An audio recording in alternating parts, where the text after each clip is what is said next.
beside the river.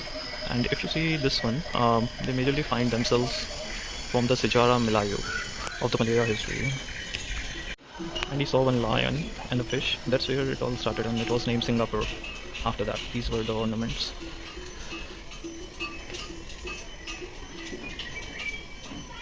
So at the very starting, it looked like this, just a fisherman's village. So basically, this part reflects how the early Singapore looked like. So if you see, there were coins, okay, and there were this hornbills, which is a replacement to the elephant trunk. That's what Singapore was selling at that time, and it has these Chinese coins.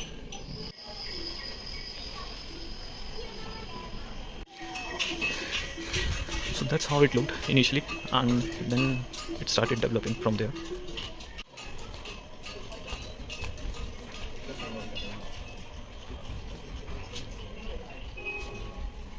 So initially it started with the Sultan leaving, and the Dutch and the Europeans visited the Singapore. And the story starts with the Raffles, who was the one to establish. This is the Raffles. He was from the British East India Company, and he established Singapore as a trade hub where all the nations can come and share. They don't have to pay the tax, so it allowed people from very distinct countries to come for trade and settle in Singapore, and that's how Singapore started to flourish. So majorly what Raffles did was that at that time the Dutch were majorly holding, so he made Singapore a free port so everyone can trade. This was to break the Dutch monopoly. That was the prime goal, and this actually increased. A lot of people started coming to Singapore at that time. The important thing was, although Raffles got a big recognition, he never stayed in Singapore for a long time. It was William Farquhar who actually developed Singapore initially, and during his time, so the major problem was with the Farquhar was he was not controlling the opium and the other things in the Singapore. So he was actually fired when the Raffles came back, and after it, John Clifford came into the picture.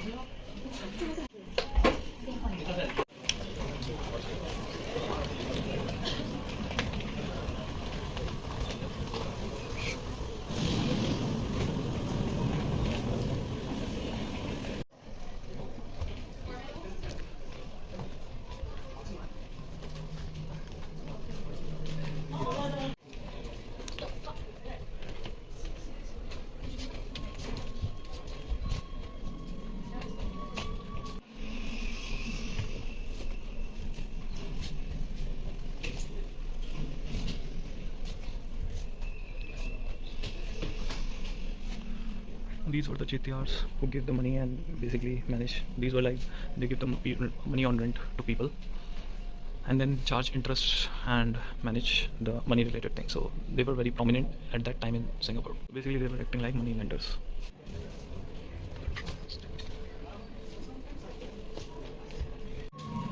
So this one shows the Japanese when they conquered the Singapore.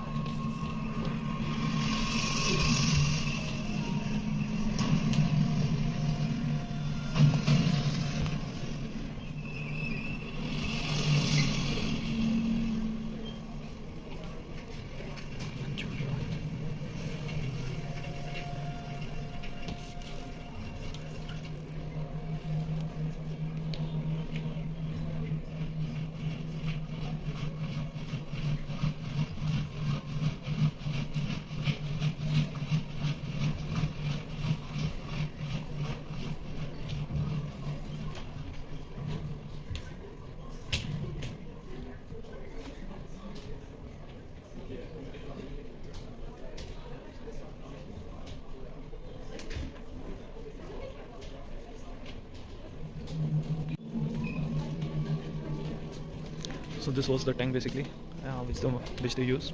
Japanese army used at that time, and because Britishers never deployed the tank in the Singapore, so they were never able to conquer, and that's why Japanese army was able to conquer very fast. Then there were these cycles. So basically, Japanese were using these cycles behind the tanks, and they will be using it to conquer Singapore and the other countries very fast.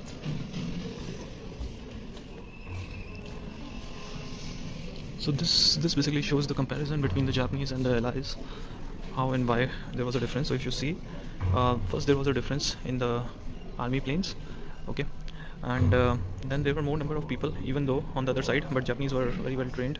Then the combat experience was much higher than the other people. Tank regiments, they were having 3, there was 0. That's the one of the main challenge that faced, and that's why they were losing so quickly. Then there were 5 submarines, and early they used their cruiser to destroy the 2 battleships that the others were having. And Air Force was also a major factor, due to which it all led to Japan conquer so fast the other Asian continents. That's how it looked at that time, how they were using the tanks to capture.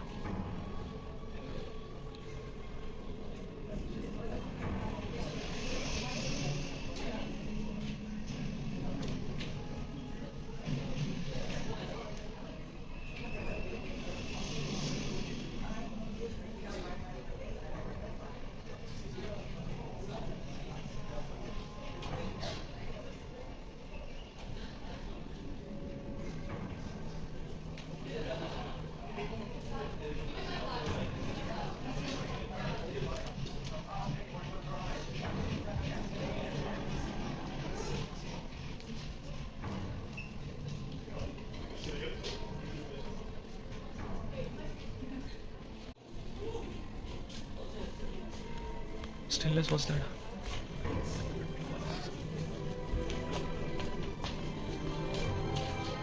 Shinrimayu.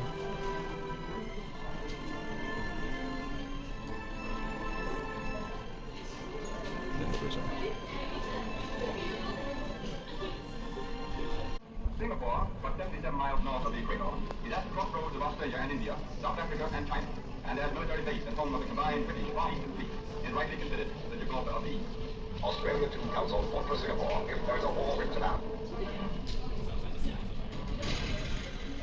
Shooting like takes the gun involved.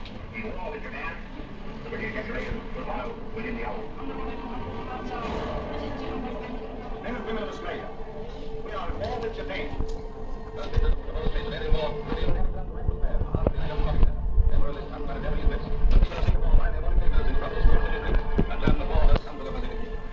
As the Japanese approach Singapore, Australia looks to Singapore as civilians of the road. The Japanese, after a 40-week-long battle, and civilians were subject or converge on Singapore's Chinese population, 20 to 30,000 lives.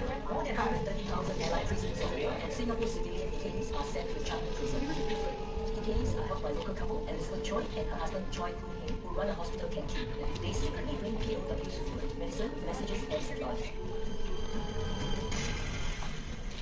The first covert mission of Secret Six Special Unit is Operation Joe. It will take commandos and commanders in the harbour at night to bolt several ships. We'll use the Uganda route, remote flights, upwards people to tonight. Just as secret orders. They've trained 80 hours a day for 3 months at a secret training camp X at Refuge Bay, North Sydney.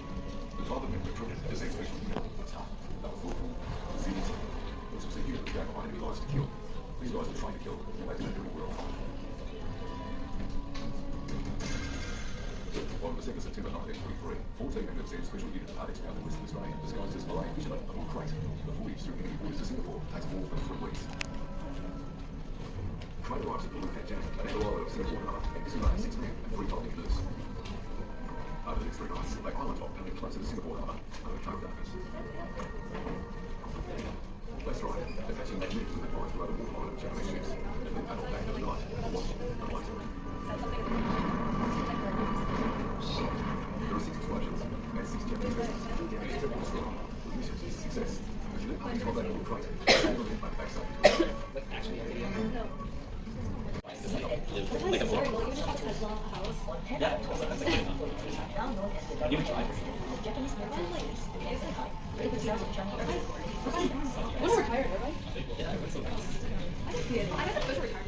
It's good for like 7 years. Like the Captain It's like it's school district for insane. It's like that's pretty chill. I thought you said you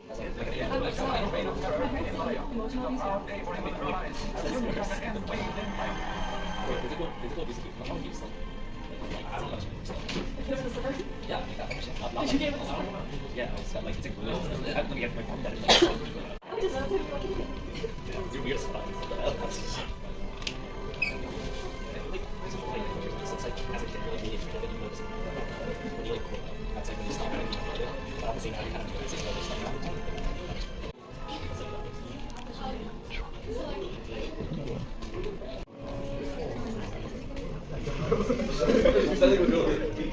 He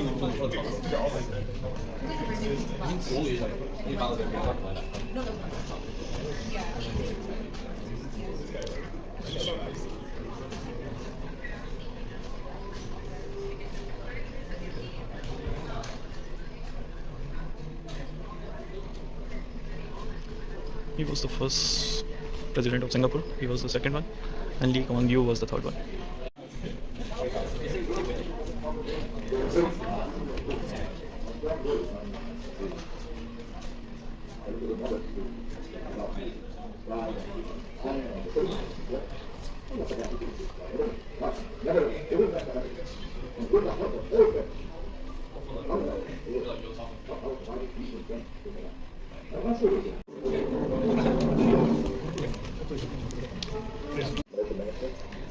I did not believe that there was no other way. I believe then that my book will convince the public that there were a number of other ways of reducing communist sections in Malaysia, such as the Lutheran Federation, now the country for the first time.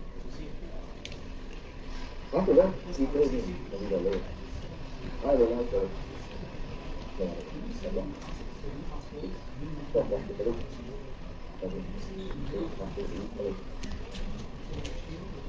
And I knew that that is good, and we have to make it about people. And then we would all be able to take something and trouble. If it was like I insisted on going on with Malaysia. You see, this is a moment of, every time we look back on this moment when we signed the beginning, that Singapore from Malaysia, it will be a moment of language. I mean, for me, it is a moment of language because all my life,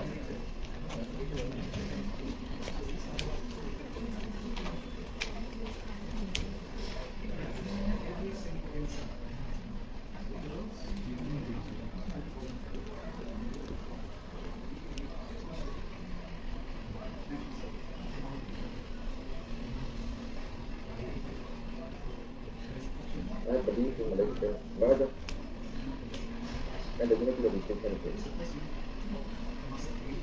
Some people connected by geography, economics, and ties of Egypt.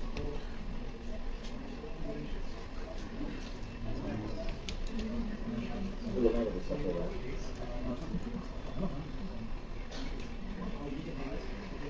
Singapore, as proclaimed by government, by myself on behalf of the people in the government of Singapore today, is an independent sovereign nation with a will and a capacity of its own.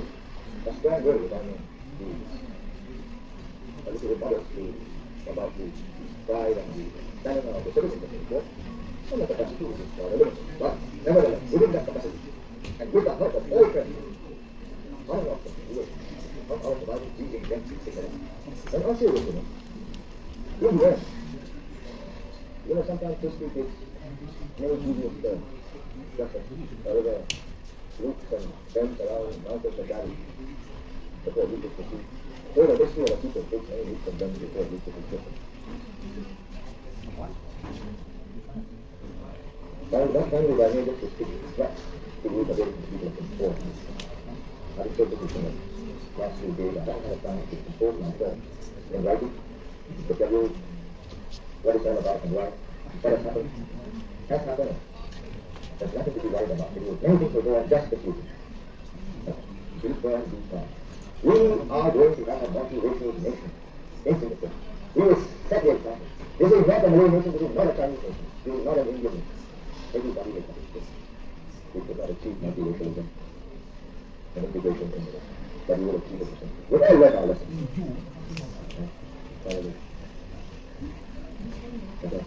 For the prayer and transform such a Malaysian life. We will not. Regardless of race, language, religion, passion.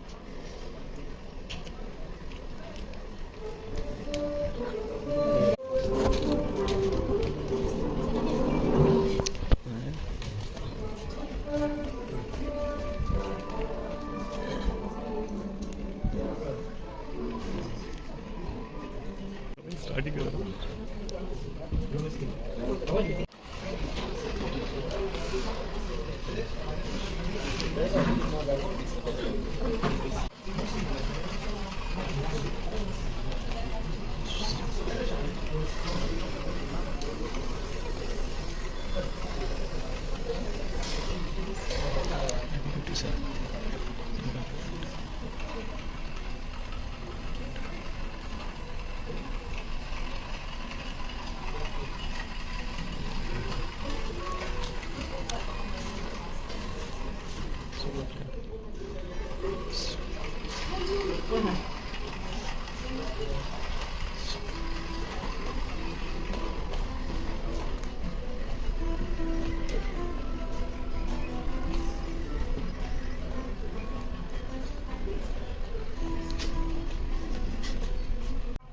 So in the 60s and 70s, more people went out to work, there's economic progress, and a lot of women went out to work, right? So now people could buy time-saving appliances like these.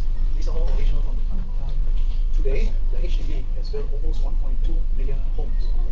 And 80% of Singapore residents live in a HDB. And there's a 90%.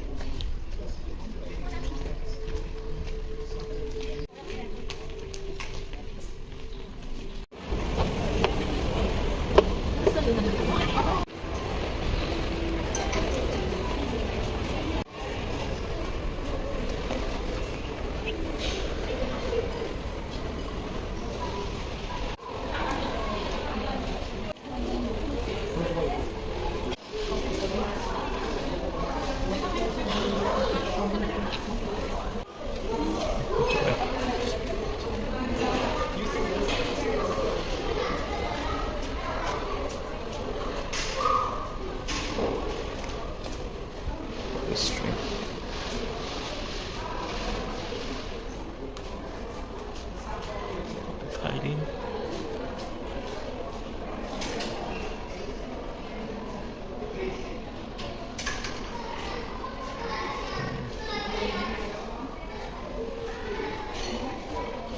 Yeah, if lower right, we will see.